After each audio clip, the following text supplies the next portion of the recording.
तो हेलो बच्चों, study centre 95 में आपका स्वागत है। बच्चों आज हम लोग 9th क्लास का मॉडल सेट देखेंगे। ठीक है, 9th क्लास का मॉडल सेट देखेंगे बहुत ही अच्छे तरीके से। ये जो क्वेश्चंस होने वाला है, टोटल 40 क्वेश्चंस होने वाला है, बहुत ही इंपॉर्टेंट क्वेश्चंस होने वाला है। वीडियो को थोड़ा सा भी स्किप मत कीजिएगा, क्योंकि अभी 9th क्लास का जो है ना हमारे चैनल के माध्यम से बहुत ही अच्छे तरीके से तैयारी चल रहा है और आप अच्छे तरीके से हमारे चैनल में तैयारी कर सकते हैं। ठीक है, देखिए 9th के साथ साथ 10th 11th और 12th तक ले जो है ना आपका तैयारी हमारे चैनल के माध्यम से कराया जाएगा। ठीक है, तो हमारे चैनल में आप नए हैं तो चैनल को सब्सक्राइब जरूर कीजिएगा, क्योंकि अभी जो है ना 9th क्लास का हमारे चैनल में जो है ना तैयारी बहुत ही महातांडव तैयारी होने वाला है। ठीक है, तो वीडियो को थोड़ा सा भी स्किप मत कीजिएगा और हमारे चैनल को सब्सक्राइब जरूर कीजिएगा, ताकि कोई वीडियो में डालूँ तो आपके पास नोटिफिकेशन पहुँच जाए। ठीक है, ये देखिए 9th क्लास का जो है ना मॉडल पेपर है। ठीक है, 9th क्लास का मॉडल पेपर है। ये जो सब्जेक्ट होने वाला है वो सामाजिक विज्ञान सोशल साइंस का होने वाला है, जो बहुत ही इंपॉर्टेंट होने वाला है। और साथ ही साथ आपको 10th 11th और 12th तक ले जो है ना तैयारी इस चैनल के माध्यम से आप कर सकेंगे। ठीक है, इसलिए सब्सक्राइब कर लीजिए। ठीक है, तो चलिए क्वेश्चंस को देखते हैं। उससे पहले हमारे चैनल में आप नए हैं तो चैनल को सब्सक्राइब बहुत कीजिएगा।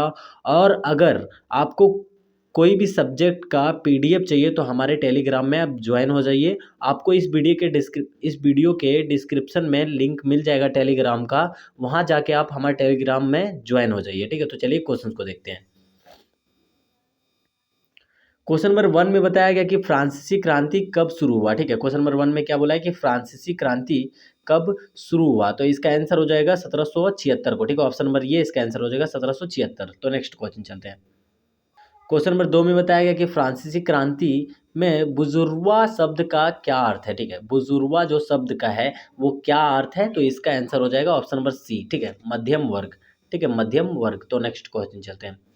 क्वेश्चन नंबर 3 में बताया गया कि कट्टरपंथी जैकोबिन्स ने किस राजनीतिक क्लब की स्थापना की। ठीक है, तो कट्टरपंथी जो है जैकोबिन्स ने किस राजनीतिक क्लब का स्थापना किया था, तो इसका जो आंसर हो जाएगा वो हो जाएगा ऑप्शन नंबर डी। ठीक है, ऑप्शन नंबर डी जैकोबिन्स। ठीक है, जैकोबिन्स ऑप्शन नंबर डी इसका आंसर हो जाएगा। तो नेक्स्ट क्वेश्चन चलते हैं। क्वेश्चन नंबर 4 में बताया गया कि नेपोलियन बोनापार्ट ने खुद को फ्रांस का सम्राट कब घोषित किया। तो नेपोलियन बोनापार्ट जो थे वो खुद को जो है फ्रांस का सम्राट कब घोषित किया था, तो इसका आंसर हो जाएगा ऑप्शन नंबर बी 1804 को। ठीक है, 1804 इसका आंसर हो जाएगा। तो नेक्स्ट क्वेश्चन चलते हैं। क्वेश्चन नंबर 5 में बताया गया कि हॉलोकॉस्ट किससे संबंधित है। ठीक है, हॉलोकॉस्ट जो है वो किससे संबंधित है, तो इसका आंसर हो जाएगा ऑप्शन नंबर डी। ठीक है, द्वितीय विश्व युद्ध से। ठीक है, द्वितीय विश्व युद्ध से। तो नेक्स्ट क्वेश्चन चलते हैं। क्वेश्चन नंबर 6 में बताया गया कि भारत की सबसे बड़ी नदी कौन सी है, तो भारत की जो है वो सबसे बड़ी नदी गंगा है। ठीक है, गंगा है। ठीक है, तो ऑप्शन नंबर ये इसका आंसर हो जाएगा। तो नेक्स्ट क्वेश्चन चलते हैं। क्वेश्चन नंबर 7 में बताया गया कि भारत का आकांक्षीय सीमा कितनी है, तो भारत की जो आकांक्षीय सीमा है वो कितना है, तो इसका आंसर हो जाएगा 8 डिग्री 4 N से 37 डिग्री 6 N तक। ठीक है, तो इसका आंसर ऑप्शन नंबर ये हो जाएगा। ठीक है, तो नेक्स्ट क्वेश्चन चलते हैं। क्वेश्चन नंबर 8 में बताया गया कि भारत की सबसे उत्तरीय पर्वत श्रृंखला कौन सी है, तो भारत की सबसे उत्तरीय पर्वत श्रृंखला कौन सी है, तो इसका जो आंसर हो जाएगा वो हो जाएगा ऑप्शन नंबर सी हिमालय। ठीक है, हिमालय ऑप्शन नंबर सी इसका आंसर हो जाएगा। तो नेक्स्ट क्वेश्चन चलते हैं। क्वेश्चन नंबर सॉरी इसका जो आंसर हो जाएगा वो हो जाएगा, हाँ हिमालय हो जाएगा आंसर। तो क्वेश्चन नंबर तो नेक्स्ट क्वेश्चन चलते हैं। क्वेश्चन नंबर 9 में बताया गया कि उपास उगाने क्वेश्चन नंबर 9 में बताया गया कि कपास उगाने के लिए कौन सी मिट्टी सबसे उपयुक्त होता है, यानी कि सबसे लाभदायक होता है। ठीक है, कपास को उगाने के लिए जो है सबसे लाभदायक मिट्टी कौन सा होता है, तो इसका जो आंसर हो जाएगा वो हो जाएगा काली मिट्टी। ऑप्शन नंबर सी इसका आंसर हो जाएगा। तो नेक्स्ट क्वेश्चन चलते हैं। क्वेश्चन नंबर 10 में बताया गया कि किस नदी को दक्षिण गंगा के नाम से जाना जाता है, तो किस नदी को जो है दक्षिण गंगा के नाम से जाना जाता है, तो इसका आंसर हो जाएगा ऑप्शन नंबर बी गोदावरी का। ठीक है, गोदावरी को जो है दक्षिण गंगा के नाम से जाना जाता है। ठीक है, ऑप्शन नंबर बी इसका आंसर हो जाएगा। तो नेक्स्ट क्वेश्चन चलते हैं। क्वेश्चन नंबर 11 में बताया गया कि लोकतंत्र की मुख्य विशेषता क्या है, तो लोकतंत्र की जो है मुख्य विशेषता क्या है, तो लोगों द्वारा शासन। ठीक है, यानी कि लोगों द्वारा शासन ही लोकतंत्र का मुख्य विशेषता है। तो नेक्स्ट क्वेश्चन चलते हैं। क्वेश्चन नंबर 12 में बताया गया कि ऐसी प्रणाली के लिए क्या शब्द इस्तेमाल किया जाता है जहां लोग अपने प्रतिनिधियों का चुनाव करते हैं, तो देखिए ऐसी प्रणाली को क्या शब्द इस्तेमाल किया जाता है जहां पे लोग जो है ना अपने प्रतिनिधि को खुद चुनते हैं। ठीक है। तो इसका जो आंसर हो जाएगा वो हो जाएगा ऑप्शन नंबर बी लोकतंत्र, ठीक है, लोकतंत्र। तो नेक्स्ट क्वेश्चन चलते हैं।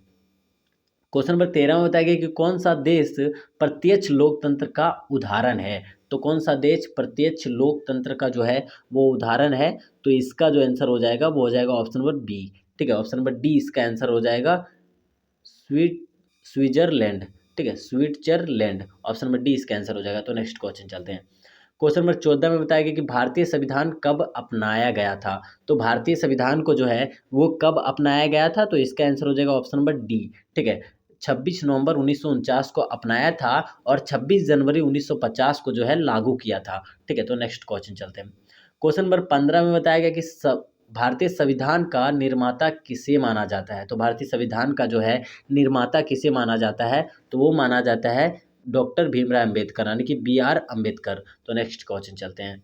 16 में बताया गया कि ग्रामीण भारत में मुख्य व्यवसाय क्या है। तो ग्रामीण भारत में मुख्य व्यवसाय क्या है। तो इसका आंसर हो जाएगा कृषि, ठीक है, कृषि, ऑप्शन नंबर सी हो जाएगा। तो नेक्स्ट क्वेश्चन चलते हैं।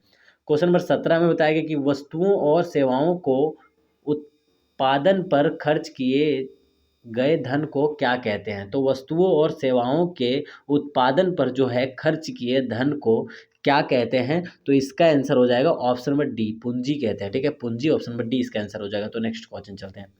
क्वेश्चन नंबर 18 में बताया गया है कि किस क्षेत्र को प्राथमिक क्षेत्र के रूप में माना जाता है। तो किस क्षेत्र को प्राथमिक क्षेत्र के रूप में माना जाता है। तो कृषि को, ठीक है, कृषि को, ऑप्शन नंबर बी इसका आंसर हो जाएगा। तो नेक्स्ट क्वेश्चन चलते हैं। क्वेश्चन नंबर 19 में बताया गया कि जनगणना 2011 के अनुसार भारत की साक्षरता दर क्या थी। तो जनगणना 2011 में जब हुआ था तो उसके अनुसार जो है भारत में साक्षरता दर क्या था। तो इसका आंसर हो जाएगा ऑप्शन नंबर ये 74.04%, ठीक है। तो नेक्स्ट क्वेश्चन चलते हैं। क्वेश्चन नंबर 20 में बताया गया कि भारत में बेरोजगारी पर डेटा कौन सा संगठन एकत्रित करता है, ठीक है।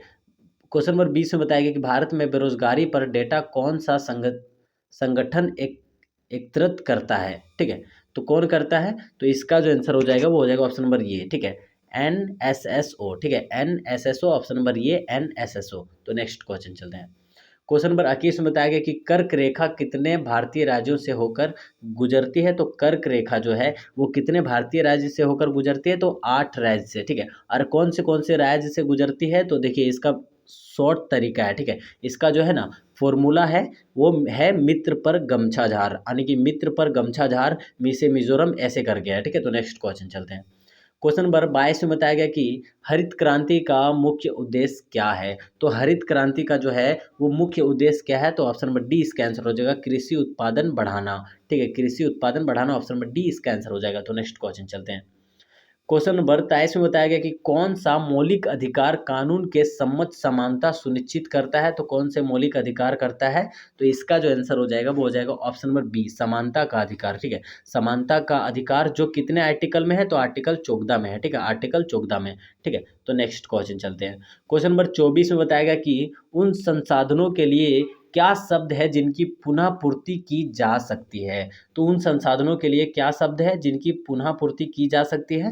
तो इसका आंसर हो जाएगा ऑप्शन नंबर बी, ठीक है, ऑप्शन नंबर बी इसका आंसर हो जाएगा नवीकरणीय संसाधन, ठीक है, नवीकरणीय संसाधन। तो नेक्स्ट क्वेश्चन चलते हैं। क्वेश्चन नंबर 26 में बताया गया कि भारत की आधिकारिक भाषा क्या है। तो भारत का जो है आधिकारिक भाषा क्या है। तो इसका जो आंसर हो जाएगा वो हो जाएगा ऑप्शन नंबर बी, ठीक है, हिंदी, ठीक है, हिंदी इसका आंसर हो जाएगा। तो नेक्स्ट क्वेश्चन चलते हैं। क्वेश्चन नंबर 27 में बताया गया है कि किस घटना को प्रथम विश्व युद्ध की शुरुआत माना जाता है। तो किस घटना को जो है प्रथम विश्व युद्ध का जो है शुरुआत माना जाता है। तो इसका आंसर हो जाएगा ऑप्शन नंबर डी, ठीक है, ऑप्शन नंबर डी इसका आंसर हो जाएगा, ठीक है, आर्कड्यूक फ्रांस फर्डिनेंट की हत्या, ठीक है, आर्कड्यूस जो फ्रांज फर्डिनेंट की हत्या, ठीक है, ऑप्शन नंबर डी इसका आंसर हो जाएगा। तो नेक्स्ट क्वेश्चन चलते हैं। क्वेश्चन नंबर 28 में बताया गया है कि मिट्टी की कौन सी परत सबसे उपजाऊ होती है। तो मिट्टी की जो है कौन सी परत सबसे उपजाऊ होती है। तो वो होती है ऊपरी मिट्टी, ठीक है, ऊपरी मिट्टी, ऑप्शन नंबर ये इसका आंसर हो जाएगा। तो नेक्स्ट क्वेश्चन चलते हैं। क्वेश्चन नंबर 29 में बताया गया है कि भारत के कानूनों के कार्यान्वयन के लिए कौन जिम्मेदार है, ठीक है।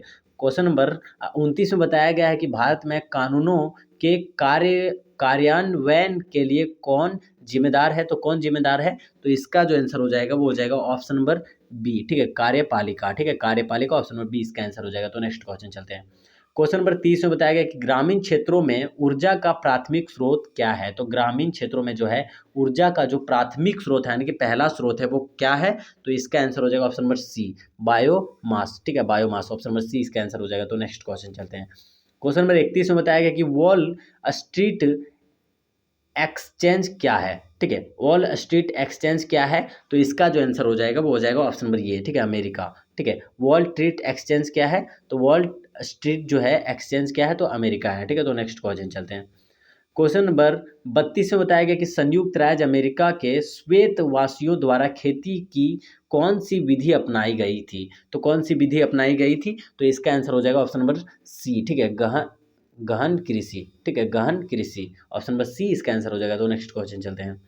क्वेश्चन नंबर 33 में बताया गया कि गर्मियों में उत्तरी मैदान में बहने वाली हवा को क्या कहते हैं? तो गर्मियों में जो उत्तरी मैदान में बहता है उस हवा को क्या कहते हैं? तो क्या कहते हैं? तो उसे कहते हैं लू, ठीक है, ऑप्शन नंबर बी इसका आंसर हो जाएगा लू। तो नेक्स्ट क्वेश्चन चलते हैं। क्वेश्चन नंबर 34 में बताया गया कि निम्नलिखित में से कौन सा भारत के उत्तर पश्चिमी भाग में सर्दियों के दौरान वर्षा का कारण बनता है? तो कौन बनता है? तो इसका आंसर हो जाएगा ऑप्शन नंबर सी, पश्चिमी विक्षोभ, ठीक है, पश्चिमी विक्षोभ, ऑप्शन नंबर सी इसका आंसर हो जाएगा। तो नेक्स्ट क्वेश्चन चलते हैं। क्वेश्चन नंबर 35 में बताया गया कि प्रवास में कौन से क्षेत्र में जनसंख्या की संख्या वितरण और संरचना में परिवर्तन होता है? तो कौन होता है? तो इसका जो आंसर हो जाएगा वो हो जाएगा ऑप्शन नंबर सी, ठीक है, ऑप्शन नंबर सी इसका आंसर हो जाएगा प्रस्थान और आगमन दोनों का क्षेत्र, ठीक है, प्रस्थान और आगमन दोनों का क्षेत्र, ऑप्शन नंबर सी इसका आंसर हो जाएगा। तो नेक्स्ट क्वेश्चन चलते हैं। क्वेश्चन नंबर 36 में बताया गया है कि गरीबी रेखा क्या है? तो गरीबी रेखा क्या है? तो इसका जो आंसर हो जाएगा ऑप्शन नंबर सी, ठीक है, बुनियादी शुरुआत बुनियादी ज़रूरतों को पूरा करने के लिए ज़रूरी आय का न्यूनतम स्तर, न्यूनतम स्तर, ऑप्शन नंबर सी इसका आंसर हो जाएगा। तो नेक्स्ट क्वेश्चन चलते हैं। क्वेश्चन नंबर 37 में बताया गया है कि निम्नलिखित में से कौन संविधान सभा के सदस्य नहीं थे? तो निम्नलिखित में से जो है कौन संविधान सभा के सदस्य नहीं थे? तो इसका आंसर हो जाएगा ऑप्शन नंबर ये, ठीक है, महात्मा गांधी। महात्मा गांधी जो थे ना वो संविधान सभा के सदस्य नहीं थे, ठीक है। तो नेक्स्ट क्वेश्चन चलते हैं। क्वेश्चन नंबर 38 में बताया गया है कि दक्षिण अफ्रीका में रंगभेद का मतलब था, तो क्या था? तो इसका जो आंसर हो जाएगा वो हो जाएगा ऑप्शन नंबर सी, ठीक है, जाति, ठीक है, जाति, ऑप्शन नंबर सी इसका आंसर हो जाएगा। तो नेक्स्ट क्वेश्चन चलते हैं। क्वेश्चन नंबर 39 में बताया गया कि भारतीय संविधान कब लागू हुआ था? तो देखिए भारतीय संविधान जो लागू हुआ था मैंने बताया कि वो 26 जनवरी 1950 को हुआ था और 26 नवंबर 1949 को वो बनकर रेडी हुआ था, ठीक है। तो नेक्स्ट क्वेश्चन चलते हैं। क्वेश्चन नंबर 40 में बताया गया कि भारतीय राष्ट्रीय कांग्रेस का 1931 का अधिवेशन कहाँ आयोजित किया गया था? तो भारतीय राष्ट्रीय कांग्रेस का जो था 1931 का जो अधिवेशन हुआ था यानी कि समझौता हुआ था वो कहाँ पे आयोजित किया गया था? तो इसका आंसर हो जाएगा ऑप्शन नंबर डी, कराची में, ठीक है, कराची में हुआ था, ठीक है। तो यहाँ से जो है ना टोटल 9th क्लास का आपको सोशल साइंस का जो है ना 40 क्वेश्चंस कंप्लीट होता है। आपके जो 2026 के एग्जाम में पूछेगा ना यहाँ से 10 से 15 क्वेश्चंस पूछ देगा, ठीक है। इसलिए जितना मैं वीडियो अपलोड कर रहा हूँ 9th क्लास का वो सारा इंपॉर्टेंट है जैक बोर्ड के लिए, ठीक है। देखिए बच्चों मैं यही बोलूँगा कि हमारे चैनल को आप सब्सक्राइब कर लो ताकि जो है ना आपको 9th क्लास के साथ साथ जो है ना 10th 11th और 12th का भी तैयारी हमारे चैनल में बहुत ही अच्छी तरीके से कराया जाता है और कराया जाएगा भी, ठीक है। तो चैनल को सब्सक्राइब कर लो ताकि कोई भी वीडियो में डालूं तो आपके पास नोटिफिकेशन पहुंच जाएगा, ठीक है। और अगर कोई भी सब्जेक्ट का आपको वीडियो चाहिए या तो पीडीएफ चाहिए तो आप हमें टेलीग्राम में एसएमएस कर सकते हैं। टेलीग्राम का जो लिंक है वो हमारे इस वीडियो के डिस्क्रिप्शन में ऐड है, ठीक है। आप डिस्क्रिप्शन में इस वीडियो के डिस्क्रिप्शन में जाइए और वहाँ पे टेलीग्राम में हमारा ज्वाइन हो जाइए और कोई भी सब्जेक्ट का पीडीएफ चाहिए तो आप हमें एसएमएस कर सकते हैं टेलीग्राम में, ठीक है। तो चलिए आज के लिए इतना ही, फिर मिलते हैं किसी नेक्स्ट वीडियो में।